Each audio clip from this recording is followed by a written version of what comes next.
ఈ రాజకీయ ప్రభుత్వాల యొక్క కబంధ హస్తాల నుంచి విముక్తి చేయడం కోసం ఈ శంఖారావం కార్యక్రమం ద్వారా తిరిగి విజృంభించింది అనేటువంటి దృశ్యాన్ని నా కళ్ళ ముందు చూస్తున్నాను.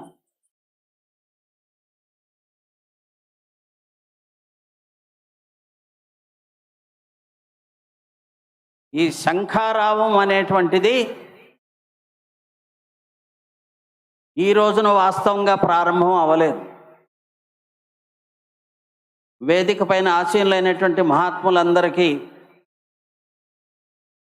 పెద్ద వయసు ఉన్నటువంటి మీ అందరికీ కూడా గుర్తుంటుంది. ఎల్వి సుబ్రహ్మణ్యం గారు ప్రస్తావించారు,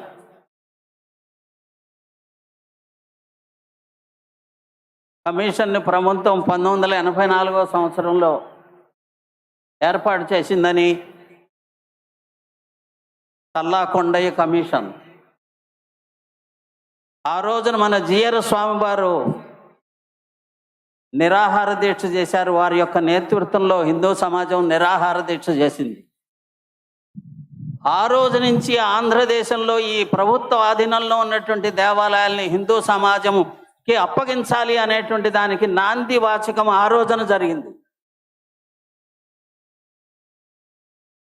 ఆ రోజున ఈ స్థాయిలో హిందూ సమాజము చిన్నజీయర్ స్వామి వారు, పెజావరు పీఠాధిపతి, ఇతర స్వామీజుల యొక్క పిలుపుని అంతగా గ్రహించలేదు. ఆ రోజు ప్రారంభమైనటువంటి ఈ పోరాటం అనేటువంటిది అంచెలంచెలుగా ఈ స్థాయికి చేరుకున్నది అని గుర్తు చేసుకోవాలి.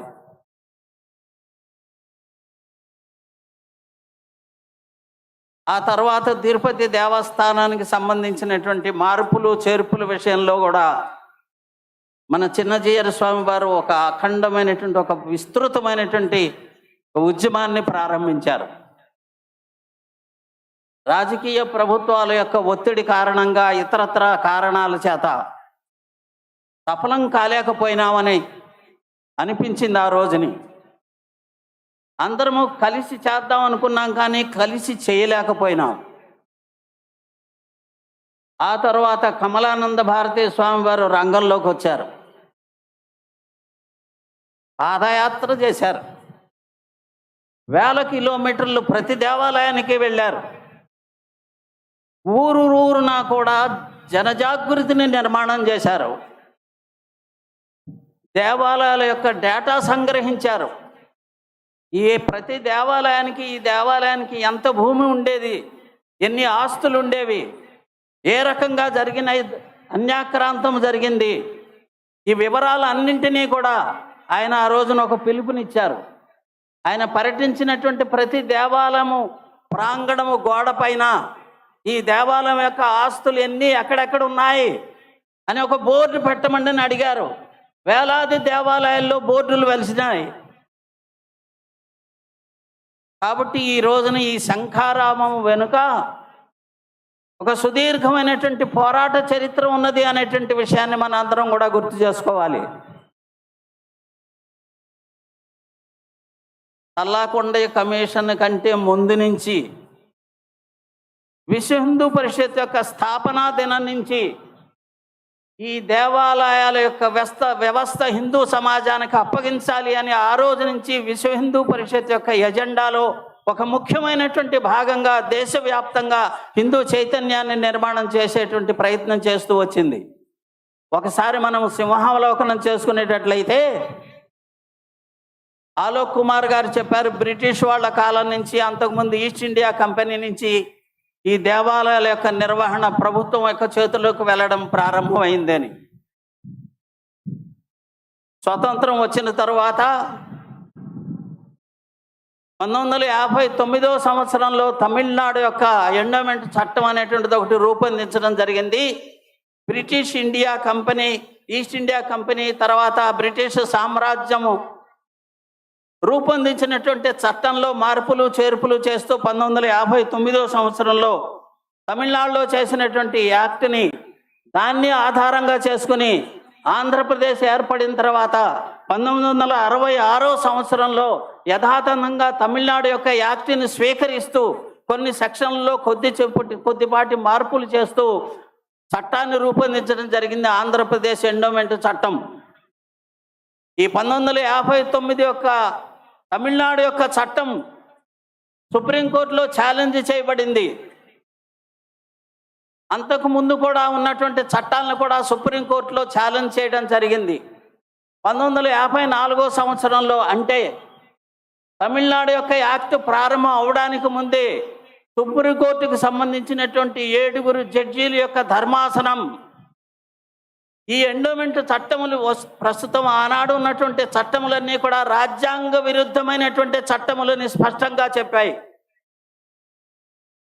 రాజ్యాంగము హిందూ సమాజానికి ఇచ్చినటువంటి 25వ అధికరణము 26వ అధికరణానికి అనుగుణంగా మన యొక్క ధర్మాన్ని, మన యొక్క సంప్రదాయాన్ని, మన యొక్క ఆచార పద్ధతులన్నింటినీ మనం స్వతంత్రంగా అనుభవించి నిర్వహించుకునేటువంటి స్వేచ్ఛని కాలరాచే విధమైనటువంటి చట్టాన్ని రూపొందించడం జరిగింది. కాబట్టి ఈ చట్టములు చెల్లవు అని చెప్పినప్పటికీ తమిళనాడు చట్టం ఆధారంగా 1966 సంవత్సరంలో ఆంధ్రప్రదేశ్ చట్టాన్ని తీసుకురావడం జరిగింది.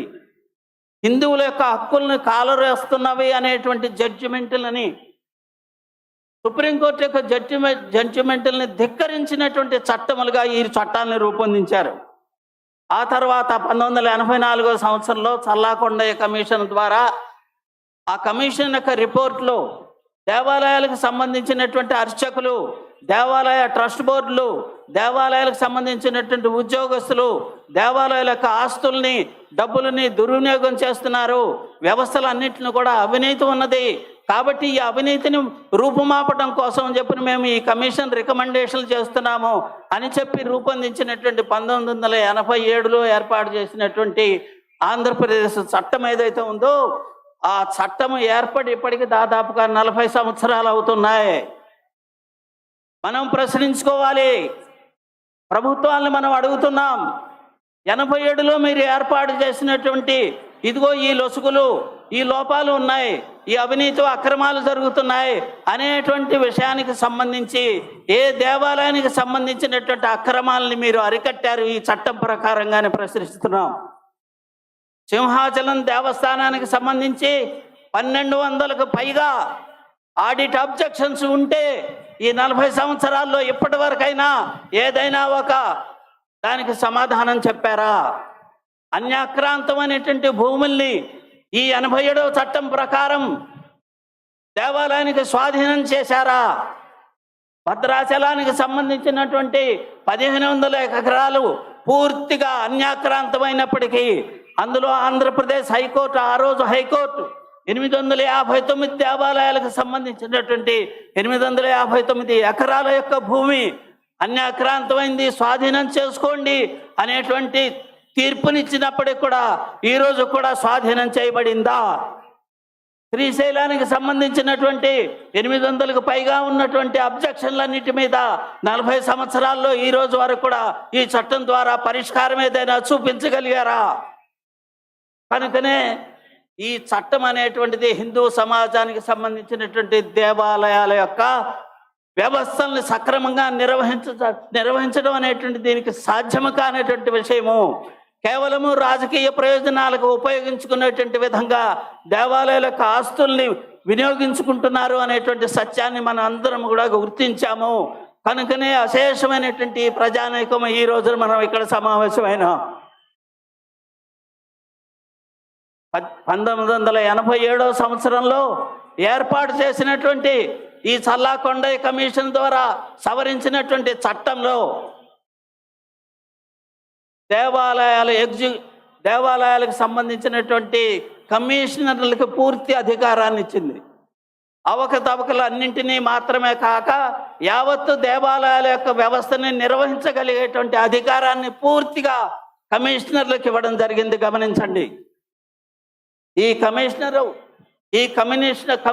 యొక్క పని ఏమిటి? నిర్దేశించినటువంటి పని ఈ చట్టంలో ఫలానా మఠానికి మఠాధిపతిగా ఎవరుండాలి, ఎవరు ఉండకూడదు దాన్ని నిర్ణయించేటువంటి అధికారాన్ని కమిషనర్లకు అప్పచెప్పింది ఈ చట్టం. వారసుడిగా ఎవరిని నిర్ణయించాలి, ఈ ఈ మఠానికి అనేటువంటి విషయంలో కూడా కమిషనర్ యొక్క ప్రమేయం లేకుండా నిర్ణయించడం అనేటువంటి సాధ్యం కానటువంటి చట్టాన్ని తీసుకొచ్చినటువంటి ప్రభుత్వాలు మన ప్రభుత్వాలు గమనించండి. ఆ తర్వాత హిందూ దేవాలయాల్లో పనిచేసేటువంటి ఉద్యోగులు ఏ రకంగా ప్రమాణం చేయాలి, దేవుని మీద విశ్వాసము కలిగి ఉంటే చాలు అనేటువంటిది చట్టంలో ఉన్నటువంటి లొసుగుని గమనించండి. నేను ప్రశ్నిస్తున్నాను, దేవుడి మీద విశ్వాసం అంటే ఏ దేవుడి మీద విశ్వాసం? వెంకటేశ్వర స్వామి మీద విశ్వాసమా? శ్రీశైలం మల్లికార్జున స్వామి విశ్వాసమా? భద్రాద్రి రామచంద్ర స్వామి పైన విశ్వాసమా? యేసుక్రీస్తు పైన విశ్వాసమా?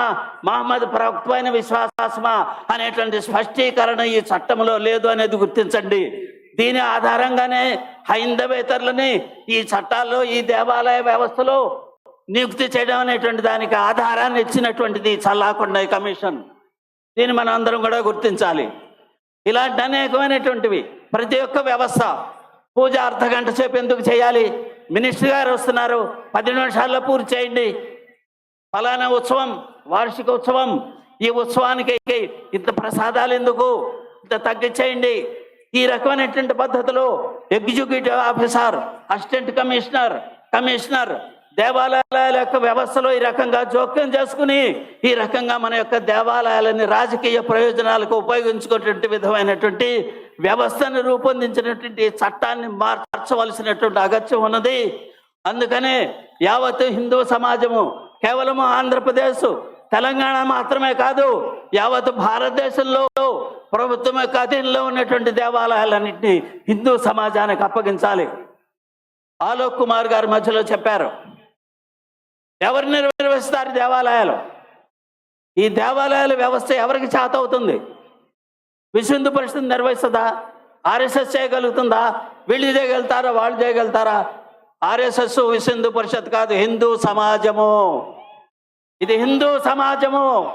ఈ హిందూ సమాజం యొక్క ఆస్తి.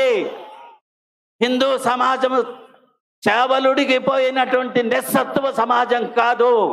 యావత్ ప్రపంచానికి అవసరమైనటువంటి డాక్టర్లని ఆంధ్రప్రదేశ్ పంపిస్తుంది. ఐటీ ప్రపంచంలో ఉన్నటువంటి ఐటీ వ్యవస్థకి ఆంధ్రప్రదేశ్ యొక్క ఉద్యోగులు, టెక్నీషియన్లు, ధనానికి లోటు లేదు. హిందూ సమాజానికి మేధావిత్వానికి లోటు లేదు, నిర్వహణ సామర్థ్యానికి లోటు లేదు. వేలాది సంఖ్యలో ఉద్యోగస్తులను నిర్వహించేటువంటి ఎన్ని ఫ్యాక్టరీలు అనక హిందూ సమాజం నిర్వహించడం లేదు. ఎన్ని వ్యాపార సంస్థలు లేవు, ఎంతమంది న్యాయాధిపతులు లేరు, ఎంతమంది సమర్థమైనటువంటి విధమైనటువంటి పండితులు లేరు. ప్రతి ఒక్క దేవాలయము తనదైనటువంటి ఒక సంప్రదాయము, ఆగమ శాస్త్రం ప్రకారంగా నిర్మాణమైంది. ఇది రాజకీయమైనటువంటి ప్రభుత్వ ఉద్యోగుల ద్వారా నిర్వహించబడేటువంటి వ్యవస్థ కాదు. ఇది సాధ్యమైనటువంటి వ్యవస్థ కాదు. ఒక ఆగమ శాస్త్రము, ఒక సంప్రదాయము, ఈ సంప్రదాయానికి అనుగుణమైనటువంటి పద్ధతులు, ఆ సంప్రదాయవేత్తలు, ఆ సంప్రదాయానికి సంబంధించినటువంటి మహనీయులైనటువంటి సాధు సన్యాసుల యొక్క మార్గదర్శనంలో, వారి యొక్క నేతృత్వంలో ఈ దేవాలయాల యొక్క నిర్వహణ స్వతంత్రముగా జరగాలి.